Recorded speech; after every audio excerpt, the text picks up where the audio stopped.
अस्सलाम वालेकुम। Establishment with सियासतदान। अच्छा, असल ताकत किसके पास है, सियासतदानों के पास या इस्टेब्लिशमेंट के पास? हम इसकी कोर में जाते हैं। सबसे पहले अगर हम कोर में जाते हैं तो सियासतदान आते कहाँ से?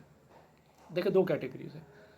पहला सियासतदान यानी कि जो आम आदमी, जो बड़ा हाथ पैर मार के जो है वो ऐवानों तक पहुँचता है और उसकी कोई सुनता नहीं और उससे कोई डील भी नहीं होती। दूसरा सियासतदान वो है जो जद्दी पुश्ती है, जिसके पास पैसा है, जिसने हराम का पैसा कमाया और वो इक़्तिदार पर काबिज़ है। अच्छा, वो अगर इक़्तिदार से जाता भी है तो थोड़ा कुछ वक्त के लिए जाता है और फिर वापस आ जाता है, वो डील करके वापस आ जाता है। और ये जो कैटेगरी है ये हर, हमने पाकिस्तान की अगर हम बात करें तो पाकिस्तान में हम देखते हैं कि जी हर 4 साल के बाद हुकूमत गिरती है, 3 साल के बाद हुकूमत गिरती है और फिर नतीजा जो होता है वो आप सबको पता है कि क्या होता है, कौन गिराता है, क्या करता है, क्या नहीं करता। पहली चीज़। अच्छा, आम आदमी के जो है वो ऐवान में पहुंच जाता है, ठीक है। ऐवान में पहुंचने के बाद अगर वो किसी पार्टी में शमूलियत इख्तियार करता है तो पार्टी भी इस तरह की होती है कि जी वो उनको लाजमी सी बात है प्रायोरिटी देगी जिनके पास पैसा है, क्योंकि वो फंडिंग कर रहे हैं पार्टी के लिए सब कुछ। तो ये निज़ाम पाकिस्तान का यूँ चल रहा है। और जो गरीब आदमी होगा अगर पहुंच भी गया सही तरीके से, एट द एंड जाके वो नीचे ही रहता है। मतलब एक बार जीत जाएगा, दूसरी बार उसको कोई जीतने ही नहीं देगा। अच्छा, दूसरी चीज़ ये है कि ये तो सियासतदान की साइड होगी कि सियासतदान जो है वो कैसे हैं।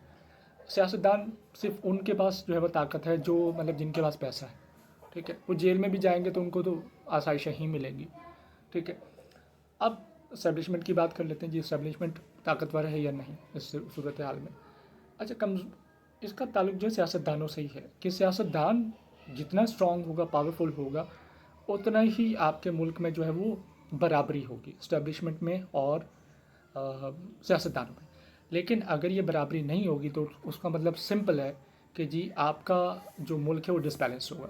अच्छा, डिसबैलेंस पाकिस्तान में यही है। अच्छा, इस्टेब्लिशमेंट जो है वो उसका किरदार क्या है? क्या मुल्क की सरहदों को संभालना या मुल्क की खारजा पॉलिसी को संभालना या मुल्क को संभालना, ठीक है। अब ये थोड़ी सी लंबी बहस है। इसमें लंबी बहस यूँ है कि एट टाइम्स आपके सियासतदान भी इस टाइप के हैं कि जो मुल्क को बेच दें, ठीक है। वो ऐसी चीज़ें करते हैं, ऐसी डील्स करते हैं जिसके नतीजे में जो आपका मुल्क कोलैप्स कर जाए, ठीक है।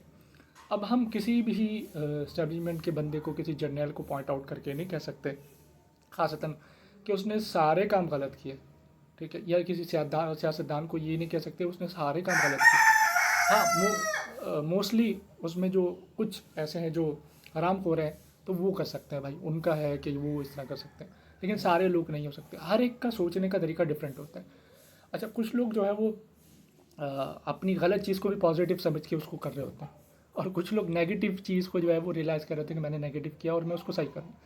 तो ये सियासत में जो है वो सियासत और इस्टेब्लिशमेंट का किस्सा पाकिस्तान में चलता आ रहा है और ये रुका नहीं। रुका क्यों नहीं? कि कोई स्ट्रॉन्ग सियासतदान नहीं आया।